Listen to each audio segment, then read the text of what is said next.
Hey there, thanks for joining me today on Cindy Certified Recipes.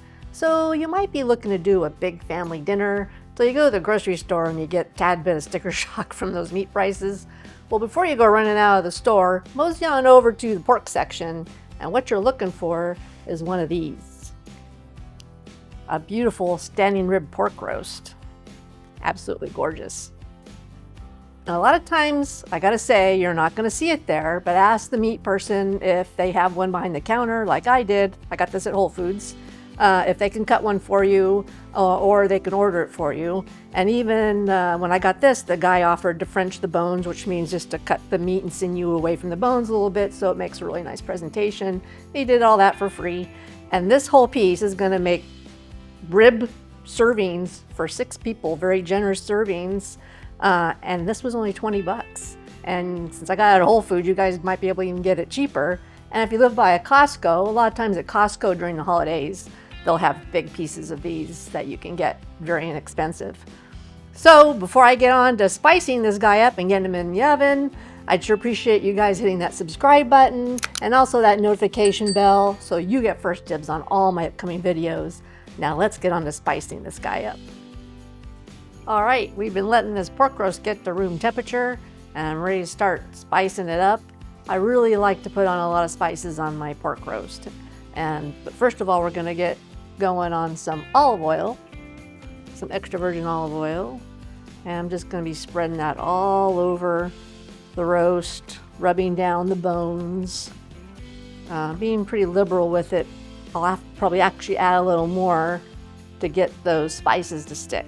So it's just gonna be rubbing them down.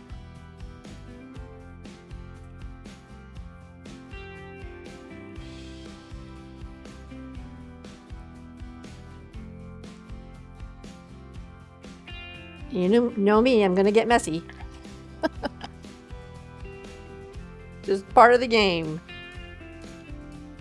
All right, nice and oily. Ready for my spices. So the first thing I like to put on is garlic salt.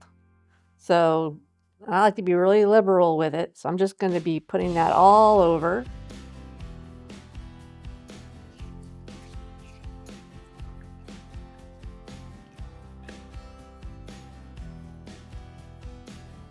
And the amount you use obviously depends on the size of your roast. And you can see I just like to do an even coating. So it just depends if you're doing a 2 rib or 10 rib, how much you use to give it that even coat.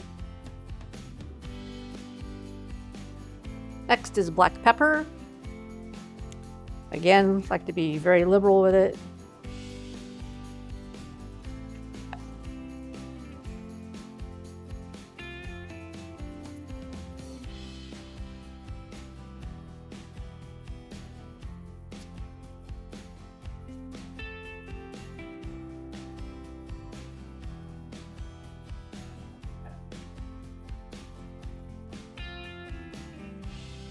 And next is something unconventional. A lot of people don't use it, but I love warm spices on pork.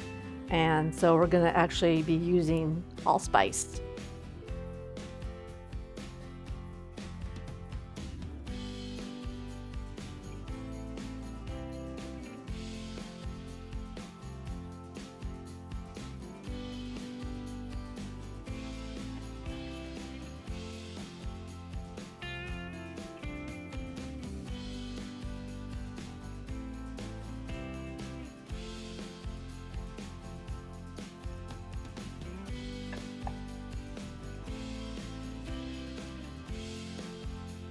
And lastly, ground cloves.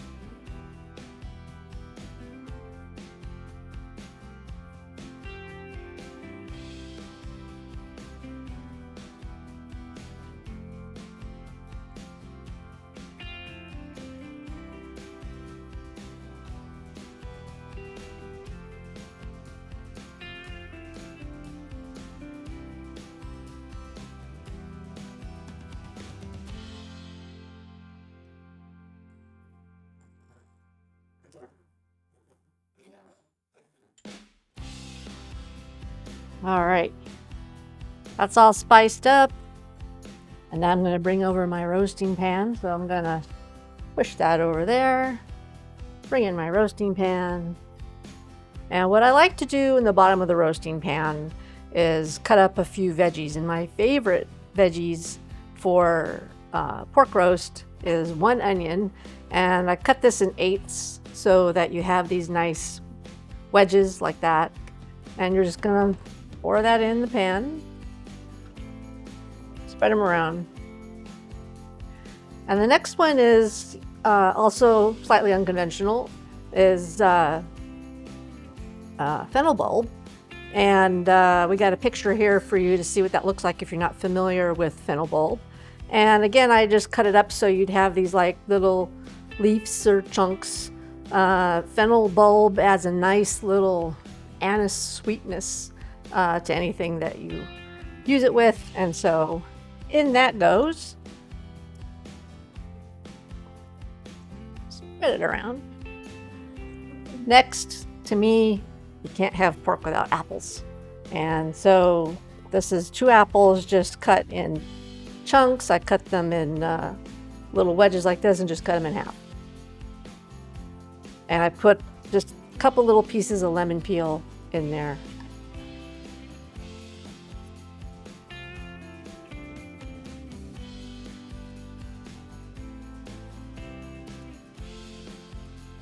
And then we're gonna set our roast on top of that, but I'm not done seasoning it because what I like to do at the very end is put fennel seed on there.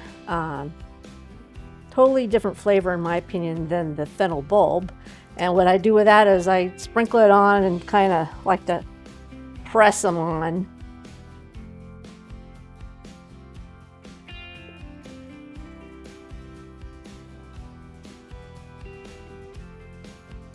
You always got like fennel seed, really nice country sausage. It's a happy marriage with pork, fennel.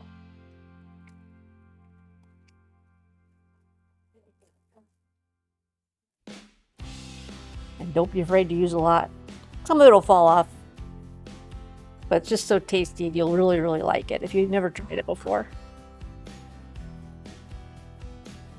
All right. What I'm going to do now, after I wipe off my hands, because they're as spiced as the pork, is I'm going to sprinkle a little bit of olive oil on those veggies and fruit that I put in the pan.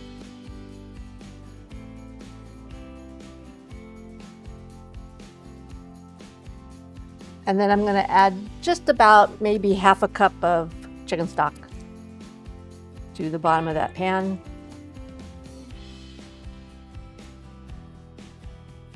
And a lot of times when I do a roast, I'll put the roast on a rack.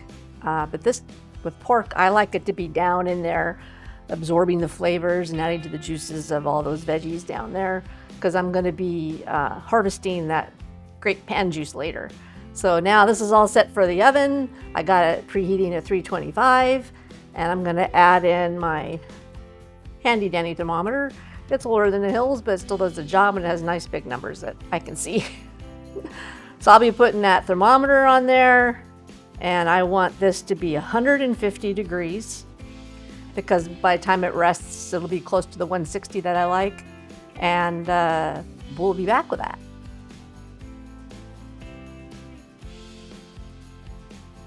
Our roast has a great 20-minute rest on it, so I'm going to take it out of the pot and set it on its carving board.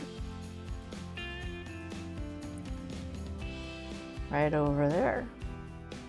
And see all that juice in there? I don't know if you can see that without me tilting the pot too much.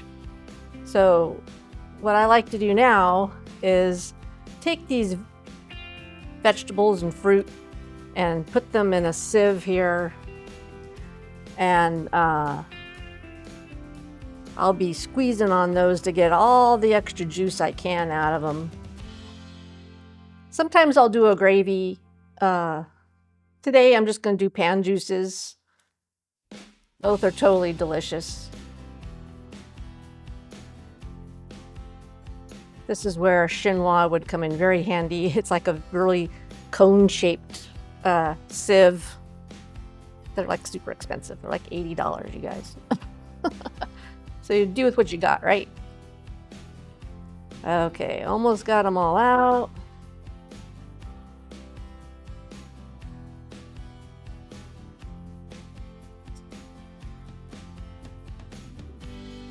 I'm gonna set this over here.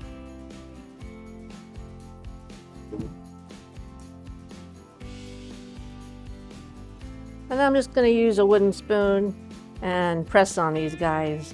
I want to get as much juice as I can out of those fruits and veggies. If you weren't interested in eking out every bit of juice, you could serve these alongside the pork if you like. But today, I just want all that lovely juice. Okay, I think we got all we can get there. Bring my pan back over.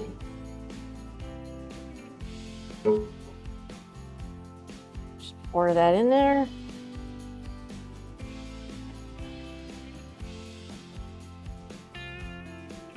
Give it a stir.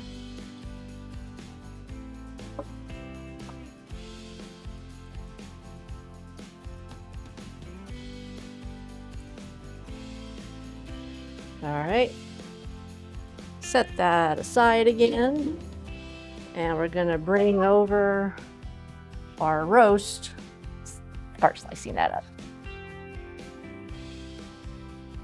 All right, you guys, it's time to carve our piece de la resistance. And so let's get going. I can hardly wait.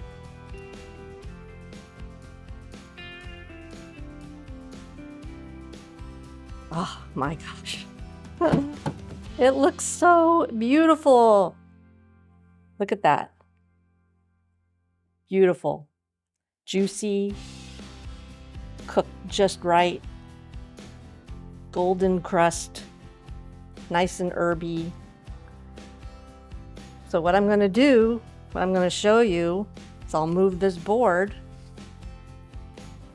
and bring in a plate. And what I did was I just basically did some really easy roasted potatoes with garlic, salt, and pepper and butter and some green beans. And you lay that chop down like that.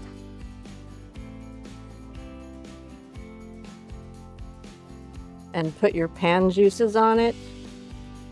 Stir them around a little bit. Look at that, you guys. I'm telling you.